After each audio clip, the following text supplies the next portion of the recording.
Hey, how's it going everyone? MrZplays here, back with another Hood, Outlaws, and Legends video. Today we have the most recent Outlaws story, Eidaa, and a really cool tale on her backstory and why she came from so far to fight the state. But without further ado, let's get right into her story. Eidaa worked with her family on their saffron farm from a young age. The farmland had been gifted to her father for his proud military service. After a day of working on the farm, Eidaa and her father would go to the rooftop of their farmhouse, and in the cool evening, he would help her hone her sword skills. One day, while transporting their spices to the local market, bandits attempted to steal their produce. In an instant, Eida's training took over. Before they realized the young girl was a threat, she dispatched the thieves to protect her younger brother. When the tales of a young warrior reached the Emir, he invited Eidaa to court. Her sword skills astonished him, and he instantly decreed that she would train to become a member of his Emiri Guard. Eida's training focused on obedience and unity. She practiced battle formations daily and was encouraged to refine her sword skills, and was taught the importance of defense as well as attack. Traditionally, it took male and female soldiers years to qualify as the Emir's personal bodyguard.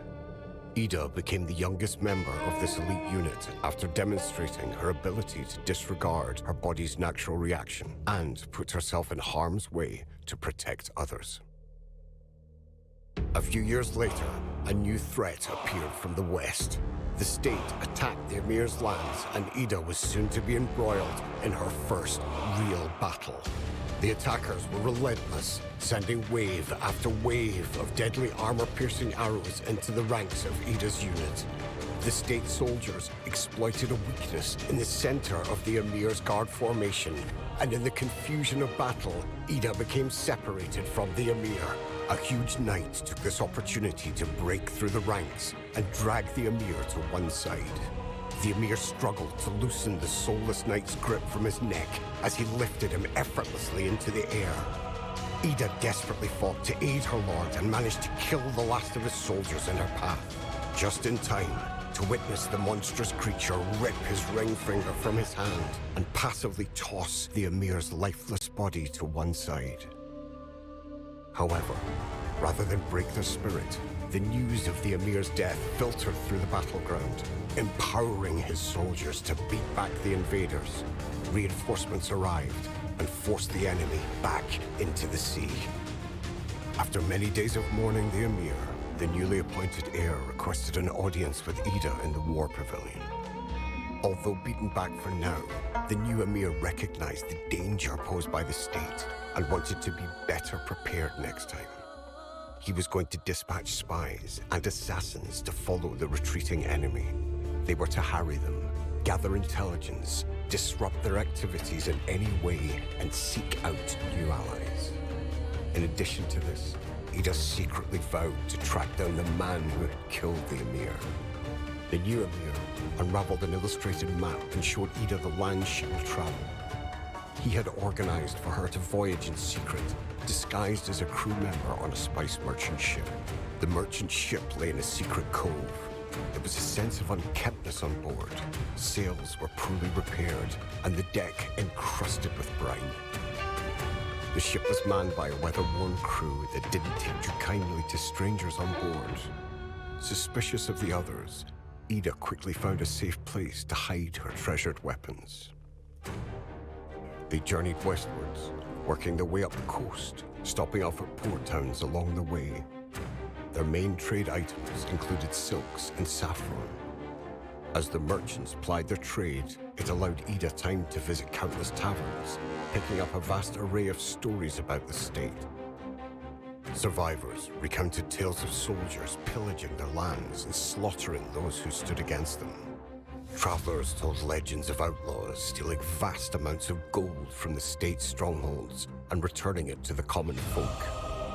One wanderer relayed a bounty tale of a rogue soldier, Roger of Doncaster, and the description of his enormous size caught Eida's attention. After months at sea, they eventually arrived in the state heartlands. The state had a strong presence in the port, On entry, the merchant's crew were guided to a tavern while the merchant paid the anchorage toll. In the warm, smoky confines of the tavern, Eidaa could listen to conversations between state soldiers. Eventually, she picked up vital information as to the whereabouts of Roger of Doncaster and his battles with a group of fighters that could prove to be valuable allies. Though outlawed, they seemed to be formidable opponents of the state. Eidaa had been on the road for days when she finally arrived at the estate she had heard the soldiers talk of in the port tavern. It was the last known location of Roger of Doncaster, but by the look of the courtyard, whoever had been here had long since left. The place was eerily quiet and littered with debris. Eidaa pushed the heavy oaken door open. Inside, furniture was overturned. Ash and twigs filled the empty fireplace, but Eidaa noticed something shining at the back of the fire. She reached in and pulled out the ring of her beloved Emir. In that instance, she was overcome with a mix of shock and sorrow, which quickly turned to rage. She knew she was getting closer. At the edge of the forest, a wagon driven by a massively built knight careered past Eidaa, which urged her to turn back to the action. The monstrous knight ordered his soldiers to herd the prisoners to slaughter. One person tried to escape, but was caught by the throat. Eidaa recalled the battle against the state and recognized the sheriff's deathly grasp. The opportunity to abolish the Emir's killer arose. Eidaa readied her sword and charged at the sheriff, but he blocked the blade with his giant armored fist and ripped it from her. Then the sheriff knocked Eidaa to the ground by elbowing her face. Suddenly, smoke filled the air. Eidaa scrambled through the smog in search of her sword, while a large man thundered past her, brandishing a hammer. As the smoke lifted, a woman appeared from behind a tree, aiming a wrist-mounted crossbow directly at the sheriff's head. Each bolt found its mark, but bounced off the armor. Nearby, a hooded figure appeared, firing a longbow with deadly accuracy. She realized they were there to rescue the prisoners, and now her too. He paused to call out to her, but was struck by a crossbow bolt. Seeing he was in danger, Eidaa lunged forward. In one fluid motion, she picked up a discarded enemy shield to deflect more incoming bolts that would have surely proved fatal. The man in the hood offered Eidaa her weapon.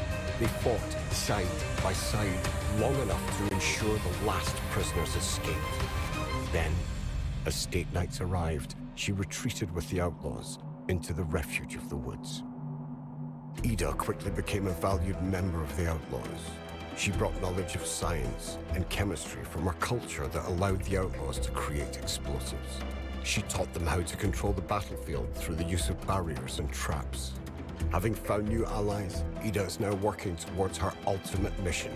The sheriff's armor makes him almost impossible to kill in open battle.